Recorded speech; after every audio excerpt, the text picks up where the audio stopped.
మహబూబ్ నగర్ లో ఆర్టీసీ విశ్రాంత ఉద్యోగుల మహాత్మీయ సమ్మేళనం ఘనంగా జరిగింది. పట్టణంలోని అల్మాస్ ఫంక్షన్ హాల్లో జరిగిన ఈ కార్యక్రమానికి ఎమ్మెల్యే ఎన్ఎం శ్రీనివాసరెడ్డి ముఖ్య అతిథిగా హాజరై పాల్గొన్నారు.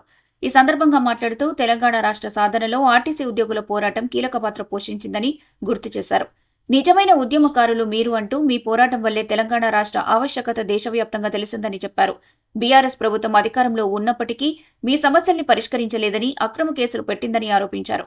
తాను అధికారంలో ఉన్నా ప్రతిపక్షంలో ఉన్నా మీ సమస్యల పరిష్కారానికి కట్టుబడి ఉంటానని హామీ ఇచ్చారు. మీ డిమాండ్లను మంత్రుల దృష్టికి తీసుకెళ్లి పరిష్కారం చూపించేందుకు సైనికుడిలా కృషి చేస్తానని ఎమ్మెల్యే హామీ ఇచ్చారు. అదేవిధంగా ఆర్టీసీ విశ్రాంత ఉద్యోగుల వెల్ఫేర్ ఫండ్ ఏర్పాటుకు తన వంతు సహకారంగా 5 లక్షల రూపాయలు కేటాయిస్తున్నట్టు ప్రకటించారు. ఏదైనా ఆన్లైన్ లో ఏమైనా చెప్పే ఉంటే కూడా 2D 3D యానిమేషన్స్ తోటి ఉన్నాయి కూడా మన పిల్లలకు చెప్పుకోవచ్చు. ఇంటర్మీడియట్ 10th క్లాస్ వరకు అయితే నేను ఇస్తా ఉన్నా ఫ్రీ ఆఫ్ కాస్ట్. ఈ రూమ్ లోనే పెట్టుకుందాం. సో అన్ని రకాలుగా మీకు బెస్ట్ ఫెసిలిటీస్ ఇవ్వనీకే నేను మీ ఎమ్మెల్యేగా తయారుగా ఉన్నా.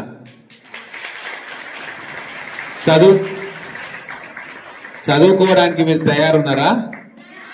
పక్కా. ఎవరు తయారు లేరో చేతులు ఎత్తండి. అందరు తయారున్నారా? మరి అందరు మంచి ర్యాంకు తెచ్చుకుంటారా? 100%. పోయినసారి అమ్మాయిలకు ఎక్కువ ర్యాంకులు వచ్చినాయి, అబ్బాయిలకు తక్కువ వచ్చినాయి. మరి ఈసారి అబ్బాయిలకు కూడా రావాలా? 50-50 ఉండాలా? 50 అమ్మాయిలు 50 అబ్బాయిలకు. అట్లా మీరు కాంపిటీషన్ లో చదవాలా. అలాగే కామర్స్ స్టూడెంట్ తర్వాత నేను చెప్తా, వాళ్ళ కోసం కూడా ఏదైనా చేయాలా.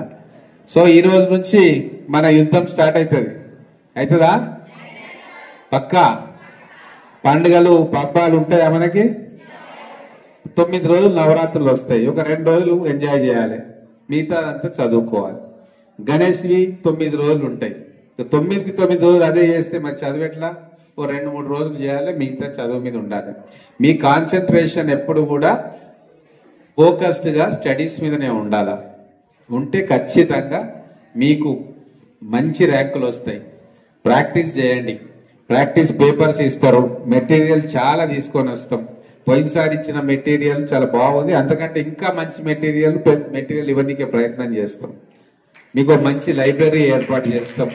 ఇవన్నీ కూడా చేయడానికి మేము సిద్ధంగా ఉన్నాం. లాస్ట్ టైం నీళ్లు లేవంటే వాటర్ ప్లాంట్ పెట్టినాం. తాగుతున్నారా నీళ్లు? అట్లా మీకు ఏది కావాలన్నా అది ఇవ్వడానికి నేను సిద్ధంగా ఉన్నా. మీ నుంచి నేను ఏం కోరుకోను, మీరు ర్యాంకులు తెచ్చుకొని ప్రొఫెషనల్ కోర్సెస్ లో జాయిన్ కావాలి, అంతేనా? అది తప్ప మీ నుంచి మేము ఏం ఆశించాం. మీ పేరెంట్స్ కి ఏం చెప్తారు పోయి? ఎవరైనా వచ్చి మాకు దూరం అవుతుంది, చీకటి అవుతుంది, లేట్ అవుతుంది పోవడానికి ఇంటికి అని అంటారా? చీకటైనా లేట్ అయినా దూరమైనా